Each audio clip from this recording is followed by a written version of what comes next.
Detroit's focus moves north for the annual policy conference on Mackinac Island. History is made on car insurance in an all-too-rare display of bipartisanship. We'll talk civility and cooperation and get our introduction to a rising star in national politics. Today is Sunday, June 2nd, 2019, and from the Grand Hotel, this is Flashpoint. Hi, welcome to Flashpoint from Mackinac Island after 4 days of discussions and meetings, and in the case of a very big insurance reform bill, a signing on this magnificent porch. We saw cooperation at work to make that law a reality. Now, we'll wait to see whether it actually works, but what did work in getting us here was the process. The first bill we've seen signed on Mackinac in decades, and a real win for bipartisanship. Listen to Senate Majority Leader Mike Shirkey talking about the Democratic governor, Gretchen Whitmer. I'm especially proud of my governor. My governor found an opportunity, discovered the possibilities, and engaged at exactly the right time for us to be able to do this. I am excited to be here today, and I am really looking forward to putting the same kind of gusto that we put into this toward getting a budget done that, yes, closes the skills gap, cleans up drinking water, makes our education system a top 10 one, and fixes the damn roads. It was very civil, and civility was one of the themes of this year's conference and the topic of my conversation with Republican Congressman Fred Upton and Democratic Congresswoman Debbie Dingell. We've got so much vitriol going. Anybody can just check their social media feed right now to find out how out of whack we've gotten. How do we fix it? You know, it is worse than ever before. I mean, earlier this week we're up at Mackinac, and we have a delegation press conference on the Asian carp and what we're doing to fight it and stop it from getting in the Great Lakes. Social media sort of lit up. I mean, this is nasty stuff. I mean, it really is tragic. So one of the things that Debbie and I have done always is we're vice chairs of the Problem Solvers Caucus. Right. This is a bipartisan group of about 50 members. We took a civility pledge. We're all friends. We're working together on each other's legislation. We're taking the best ideas from both sides. And we were actually successful in changing the rules of the House to really promote more bipartisanship. So we're just starting off, but it's got to change, let's face it, because Washington's broken. Well, and Debbie, when we see something that happened about 2 weeks ago now, where we've got, clearly it's going to take bipartisan agreement to get anywhere in infrastructure in America, and we see the president basically break off talks because of the nastiness between the two sides. How do we move forward on something as important as infrastructure if we can't get that kind of agreement to even talk about it? Well, first and foremost, it's unacceptable. We cannot not do something for the next 18 months. Even if I do believe that Congress has a responsibility for oversight. Our forefathers wrote that into the Constitution. But we also have a responsibility to work for the people. And that means when I'm out about, I'm hearing, unless I'm in Ann Arbor, and I do hear about impeachment in Ann Arbor, but I'm hearing about lowering prescription drugs. I'm hearing people say, fix the damn roads. I'm sorry I'm saying that on television, but it's a known phrase in Michigan. Yes. We got to do something about trade. We need a level playing field. President Trump came into Michigan and won on that. We've got people suffering from pensions that they're worried about what's going to happen to their pensions and what are they going to live on. It is unacceptable. I mean, even if you look at some of the major pieces of legislation that were passed under Richard Nixon or President Clinton, there were active impeachment hearings going on and legislation still moved forward. So I'm sorry, I respect the office of the president. Nobody's above the law, and we've got to follow the facts, and you can't stop doing your job. Did what we heard from Robert Mueller this past week make that even tougher? Yes, it did. I mean, Robert Mueller was very clear that I wish he would testify, I wish he would clarify. He's clearly, the report speaks for itself. And I do believe, and he said this, that all of us need to be disturbed by the fact that Russia was trying to interfere in our election and attack the roots of our democracy. So we've got a responsibility to protect this very precious democracy. Fred, in your own caucus, I know you're hearing from your fellow members who have no intention of doing much of anything as long as there's talk of impeachment going on among the Democrats. That just doesn't, they similarly, like the president, don't feel like they can stay on two tracks at once if that's one of them. Well, you know, it's just not acceptable. I mean, not only do we have an infrastructure need, certainly here in Michigan, but it's other issues too. You know, we're not going to have a budget, but we have to have a budget agreement so that the people on Appropriations Committee can begin working on these bills. So whether it's defense or agriculture or whatever, the fiscal year ends in September. If we don't get an agreement, guess what? We have another shutdown. We don't want to go through that again. And so here we are already in June, and we still don't have an agreement to move us forward. And without an agreement, we have this thing called sequester. So there's automatic across the board cuts in both defense and non-defense, and the number for defense that they're talking about is $70 billion less than we're spending this fiscal year. That's not acceptable. We have to do our job. We have to work together. We have divided government, so let's get at it. And not only with the administration, but the Congress, the House and the Senate, Republicans and Democrats. Something we talked about on last week's program, when we start talking about abortion, I develop a little bit of pessimism about our ability to stay civil. The two sides really are not going to find, I don't see much common ground possible because both sides are so offended by the way the other side feels. And as that issue heats up, the challenge for both of you just gets even taller. But on something like that, how do we stay civil talking about abortion in America right now? I think it's one of the most difficult issues that we all have to deal with. But I don't believe that it is the appropriate role of government. I think the decision on that is between a woman, her doctor, her minister, her priest, and but you're not going to convince those on the other side that that's the way forward. And so that's what I mean. Where's the common ground? How do we stay civil? Well, I think that there are a lot of women who are very concerned that we not go back on Roe versus Wade, and that I think people have to be very careful before we go down that road. And I think there are more people that feel that way than many may recognize. But Fred, you got a lot of people who, in your caucus, who have dreamed about the day when Roe versus Wade gets overturned. Yeah, and it's, you know, for the most part, really since the 70s, the Congress, the House, and the Senate pretty much moved along the lines of the Hyde Amendment, which was a federal funding issue. You know, no funds shall be spent by the federal government except in the case of life of the mother, rape, or incest.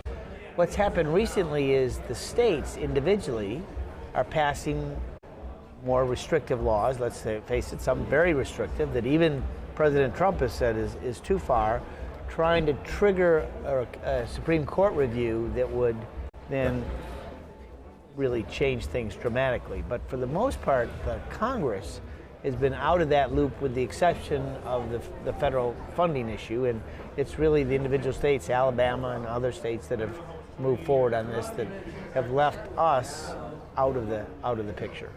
I'm wondering what you both think then, the fact that we already seem to be in an election cycle and it gets earlier every year, every cycle, what that does to what you're trying to do and accomplish with trying to create better ecumenicalism between the parties, because at this point, is either side invested in allowing the other side to have a win of some kind?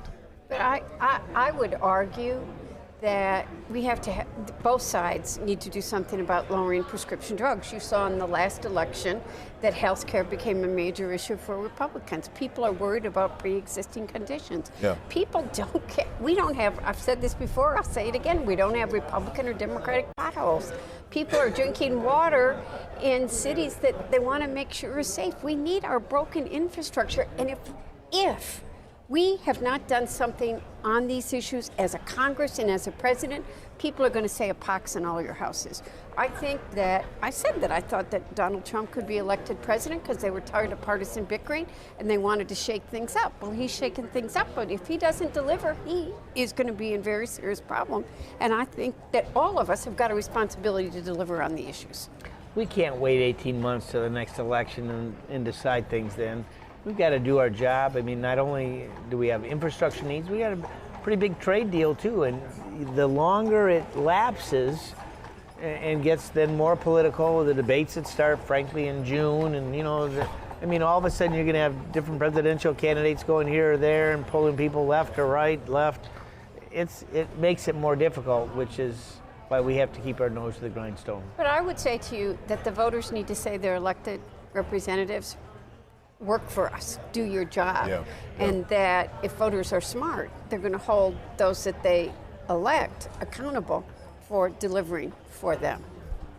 Good luck to both of you with this terribly important task you undertaken. Fred Upton, Debbie Dingle, thank you both as always for being on Flashpoint. Thank you. We'll continue with more from the Grand Hotel on Mackinac right after this. It's the all-new Art Van Furniture and Mattress, now open in Rochester. All stores are celebrating with up to 65% off store-wide. Plus, save an extra 15% at all Art Van Furniture and Mattress stores. Ends Monday. We've never met, but we know you. You've got big plans for your career and your life. Yes, I love it. You're the overachiever, the go-getter with the entrepreneurial I think spirit. this is such a cool idea. We could definitely... You're also guided by this inner compass, your true north. Yeah, we know you. And maybe it's time for you to know us.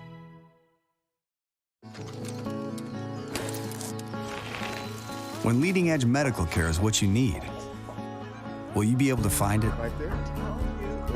When you find the perfect doctor for you, will you be able to choose her?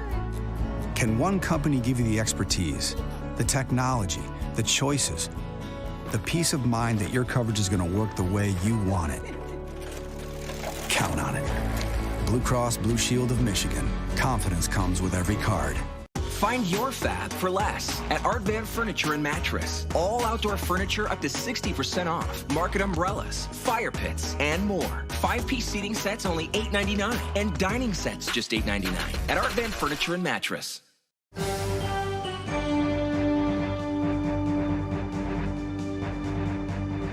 Welcome back. It is a Michigan affair here at the Grand Hotel, but we always bring in non-Michiganders as well. Among them this year, former governors John Kasich and Jeb Bush and Stacey Abrams, hot off of her historic run for governor in Georgia, and she captivated the Mackinac Island crowd. As you know, right now, you can't swing a stick without hitting a Democratic presidential candidate. Yes. And I'm wondering if from where I'm sitting, if I was to swing a stick, would I hit...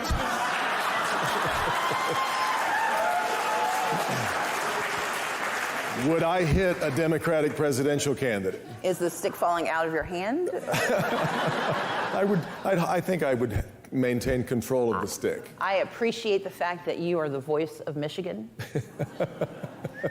And I'm going to respond with civil silence.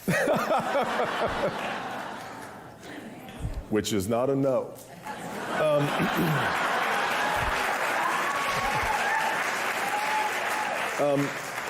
I want to talk a little bit about race.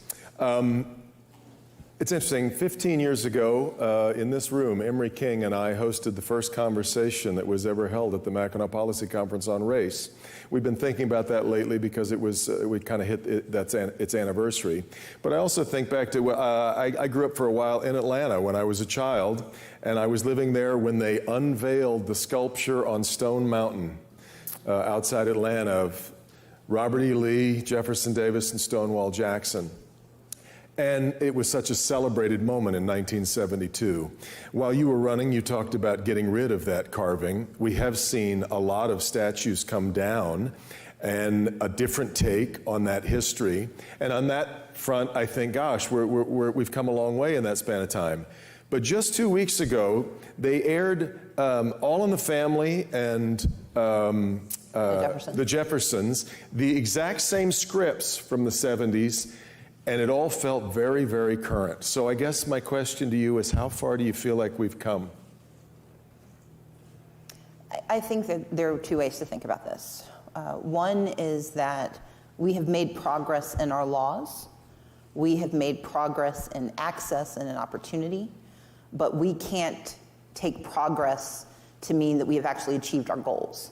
And too often we take momentary or incremental successes to be the whole of the goal.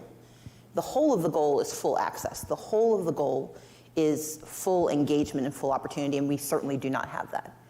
We are surrounded by conversations of race and racism, and those are two very different things. We can talk about race. We should talk about race.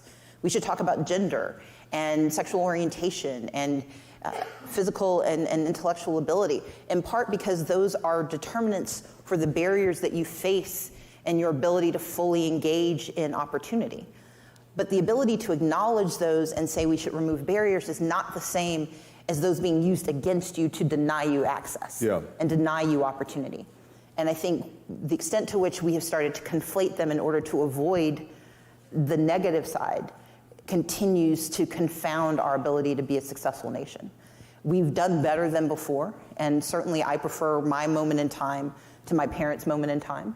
Sure. But my God, I hope that my children and grandchildren enjoy an even better moment and that the conversation has moved, because progress continues to need to be made. Well, for you to become the first ever African-American woman candidate to receive a nomination from a major party for governor, does that say something about the sweep of time, or with all modesty, does that say more about you? I think it says something about both. I always find it a bit jarring when people clap, because I'm like, it's been 240 years. And we still haven't actually gotten it done. Like, I got close, but I'm sort of, you know, I'm like an asymptote. I'm almost at the, sorry, I'm a nerd. But we should celebrate the progress, but we should also bemoan how long it takes us to make that progress. Yeah. One of the things that in the number of conversations that I've hosted on race that I've learned is that we've got to find a way to engage white people to talk about race. Otherwise, it really isn't a conversation. So I guess my question is, how have you found is the best way to do that? Because a lot of white people look at some examples as cautionary tales, that when I get out there and say too much, that's a really good way to lose my reputation, lose my job, whatever. And it's better for me to just not engage, which means we're not having a conversation. I mean, part of the way I ran my campaign, and it continues to get me in trouble, is that I talk about race. Mm-hmm. I center the conversation, in part because you cannot miss me. I'm a black woman. When you see me, you see my hair, you see my skin color, you can't miss me, so it's not like it's a secret. And if I don't acknowledge, I ran in Georgia, and if you guys haven't heard about the state of Georgia, it's in the Deep South. We have a history of difficulty with navigating issues of race, and so it was a bit of an issue. And to make it even, you know, almost not quite a caricature, I actually ran in my primary against a white woman named Stacy, who spells her name the exact same way. Right. So the press called us White Stacy and Black Stacy. Someone trying to be clever called us Beyonce and Taylor Swift. But so part of the responsibility I have always seen, whether it was in the legislature or when I was running for office, or even in my business, is that I have to acknowledge race where it's appropriate and always in pursuit of progress, but never simply to make someone feel bad. Yeah, we are going to be hearing a lot from Stacey Abrams in the future, I'm pretty certain. When we come back, I'll talk with Secretary of State Jocelyn Benson, trying to make your SOS visits a lot easier. This is Flashpoint on Local 4. So you say there's a special birthday coming up. Let us know, and we'll announce it right on Local 4 News today at 5 a.m. Just go to click on Detroit.com/Sunshine Awards and nominate that special person today. Brought to you by Tormina's Pizza. Underage drinking is a prevalent problem in today's society and is responsible for more than 4,300 deaths of youth annually. DWMHA, along with its provider partners, strive to educate young people on the deadly dangers of alcohol use and abuse. We host community outreach programs and events and teach youth about the dangers of drinking, especially when driving. If you are looking for resources to share with your loved one, give the Detroit Wayne Mental Health Authority a call 24/7, 800-241-4949. Here to talk, here to help. DTE Energy wants to help you build Michigan's future. Whether your business is large, small, or in between, a DTE expert can partner with you to suggest new technologies and incentives to help you save money. Money you can use to create jobs and invest in the future. Because when your business thrives, Michigan does too. DTE Energy. Looking for a special way to celebrate a lasting love? Let us announce your anniversary right here on Local 4 News today at 5 a.m. Just go to clickondetroit.com/Sunshine Awards and nominate that special couple today. Brought to you by Tormina's Pizza. Tonight at 11, shootings, stabbings, beatings. They're treated as acts of violence. But what if we treated them like diseases? Almost 5 out of 10 people, once they're discharged from the ER, if they've been injured, they're going to come back again within 5 years. As an ER doctor, it's something that I see over and over and over. Now, 2 local hospitals are changing their approach to violence. I'll show you how they are trying to cure it, one patient at a time. Tonight on Local 4 News at 11.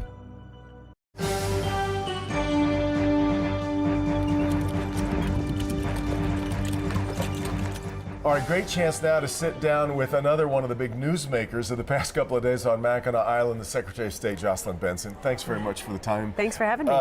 You came up with this announcement that I think is going to affect an awful lot of Michiganders. Yeah. And of course, a lot of people want to know, why is it taking so long? But now we can make an appointment at a Secretary of State's Yes, office. I'm really excited. One of the things I learned when I visited every branch office in my first 100 days was if you do make an appointment ahead of time, you can easily get in and out of a branch office in 30 minutes or less. And so we've worked now to increase the appointments available, make them available in every office, not just a couple dozen as they were. And by the end of the summer, every single branch office in the state will be accepting appointments so people can plan ahead, skip the wait entirely, and be in and out and on their day within 30 minutes. When I saw you the other evening, you were explaining that why, because I was, of course, everybody goes, why is this taking so long? Yeah. It's actually a little more expensive a venture, I guess, than many people would expect. Originally we thought that was what was holding back the expansion, but we looked into it and we were able to actually set up a process internally to expand branch offices by training our staff, creating an internal computer system to do it.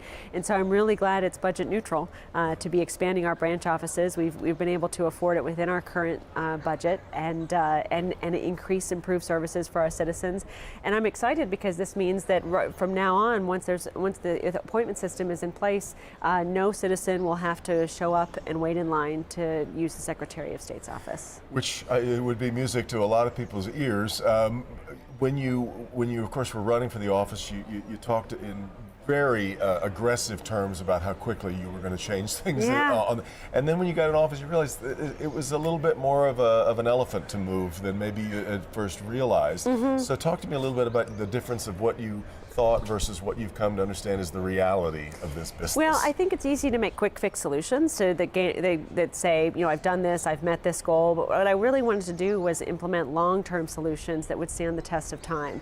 And so, it's not just about, short-term fixes, but about really restructuring the entire system and saying, taking everything apart and putting it back together again in a way that makes sense and takes advantage of modern technologies. So the whole idea of even that we go into a branch office to do our business with the state, that we wait in line for regardless of what our service is. Yeah. All of that, our auto dealers have to come in almost every day to do title transfers. Right. I mean, there's just a lot of antiquated methods that we found, and we wanted to kind of unpack all of those and create good solutions that our employees were a part of implementing and developing. So I'm really excited because we've got a good chunk of time in this 4-year term to implement these changes, and I wanted to do this as strategically and carefully as possible. There's a reason why in Zootopia, the animated movie, the people working at the DMV were the sloths, right? I know, yeah. And there is something. I was just at my local Secretary of State's office a couple of months back because I had to renew my license. Mm-hmm. There is such, I guess, for lack of a better word, a sense of unpleasantness. Yeah. There's a lot of people there that are frustrated because they haven't brought the right documents with them. Yeah. There's just there's a tension in the place. Yeah. Can you do anything about that? Yeah, I mean, I think a lot of it is, when I went to every office, I sort of explored it from the perception of a customer coming in. Do the staff have a sense of urgency? Are they moving people along in a friendly and efficient way? Yeah. In some offices, that was a yes, and others it was a no. Where it was a no, I looked at what are the conditions through which these employees are working. Are they valued? Are they tired? Are they stressed? And a lot of it is, we need to better value and train our employees as well in the best customer customer service solutions. So we're looking at that as well and making sure our employees feel valued, because that will yield dividends in ensuring they're serving our customers well. And again, back to the schedule of when all this will roll out. When can I start making an appointment? We have already started. You can go to michigan.gov/SOS appointments, and we're rolling them out progressively throughout the state over the next 2 months. Depending on your branch. Yeah, right? exactly. So already in parts of Lansing, we've implemented them this week. But if you go to our newly developed website, you can check out where the appointments are available, and just keep checking back, because we'll be expanding every day to new offices. Great. I wouldn't want to let you go without talking a little bit about election security as we head into a new election where it is almost, we're already understanding the assault that a lot of ne'er-do-wells would like to create mayhem in our system. Some of it just to create mayhem, others with very targeted, specific aims in mind. What are we doing to get ready for 2020? Well, I've created Michigan's first task force on election security, bringing the best minds in cybersecurity and elections to Michigan, folks from the Department of Homeland Security and MIT and other places to advise us on what we need to do to improve our security systems. We have really 3 points of vulnerability: our data, our election registration, voter registration, our machines, and our transmission of data at the end of the night. So we're honing in on each of those 3, putting protections around them and creating an infrastructure that will withstand current and emerging threats. So I'm confident that by 2020 we'll have everything in place for voters to have confidence that our elections are secure. There, of course, has to be an intersection with what's going on at the federal level. That's kind of the nature of elections. Are you getting the sense that enough is being done? Well, because it doesn't feel like I've always hoped that there's more going on than we're being told. It doesn't feel like we're really getting a handle on it. I mean, yes and yes. I mean, there is more going on, and more than, as the secretaries of state are all collectively working closely with the Department of Homeland Security. They've been great, tremendously helpful with resources and ideas and best practices.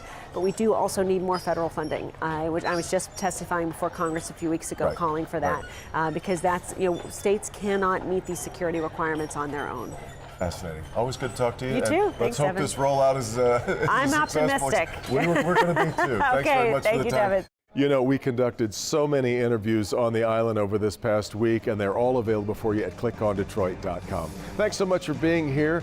Meet the Press coming up next. Have a great week. So long from the Grand Hotel on Mackinac Island.